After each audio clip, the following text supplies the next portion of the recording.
Well, even if a foreign-born person is in this country legally, they can be deported if they break the law. Yeah, but there's one law that they're allowed to break multiple times and then still stay here.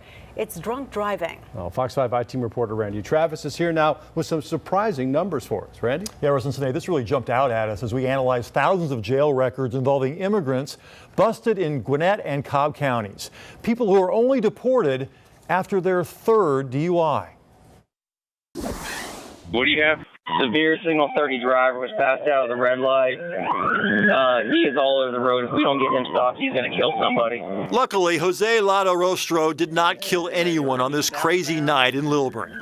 Signal 41, signal 41. He crashed into a ditch and was carried away on a stretcher.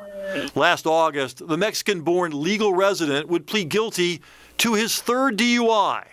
Only then could he be deported. They shouldn't be here. I mean, the reality is if you've been convicted more than once for DUI, you should be gone. That's already the rule for immigrants here illegally. One DUI conviction and you can be deported. But for someone here legally, like on a work permit or a green card, they cannot be kicked out unless they commit a felony. And that takes 3 DUIs. The dangers of drunk driving I think, are underestimated in a lot of the immigrant populations. Our analysis of immigrant arrest in Cobb and Gwinnett counties found lots of multiple DUI offenders.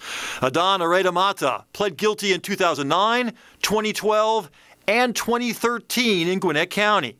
Fatn Ulam, guilty in 2009, 2012, and in Duluth in 2015.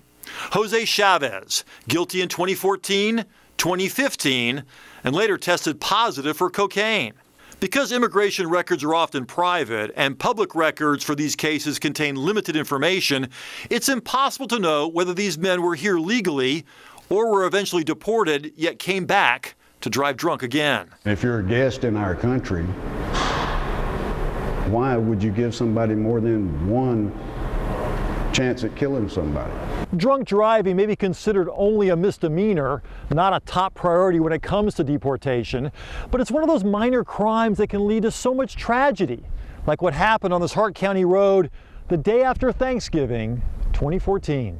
I was putting up some Christmas decoration and I was trying to call her to see if she knew where it was, but she never answered. Louise Cannon's daughter-in-law, Catherine, son Russell, and 5-year-old granddaughter, Rosemarie, killed by a drunk driver as they headed to Hartwell to go Christmas tree shopping.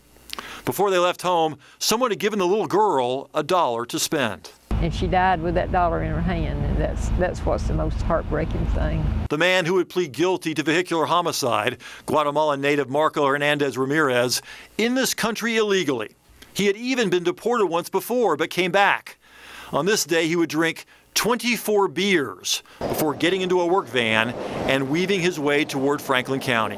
His blood alcohol level, 0.27, more than 3 times the legal limits. DUI is a very serious offense because it turns our roadways into war zones. We are a nation of immigrants, certainly, but if we're not a nation of laws, then we have nothing but chaos. But under this nation's current laws, if Ramirez had been a legal immigrant and driven drunk without killing someone, he could not be deported until he was caught 3 times. He got his wish, just not the address he wanted. Ramirez will now get to stay on U.S. soil for perhaps the next 40 years in prison. He gave them the death sentence, and the rest of the family, we've got a life sentence because with the heartache we'll always have to live with. The irony here is that Ms. Cannon does not want this drunk driver deported. She wants him to serve every day possible, fearing that if he were deported, he might not be incarcerated in Guatemala. So he's here illegally. He could be deported. He will be deported once he serves his time. But for legal immigrants, it takes 3 drunk driving convictions for them to be deported.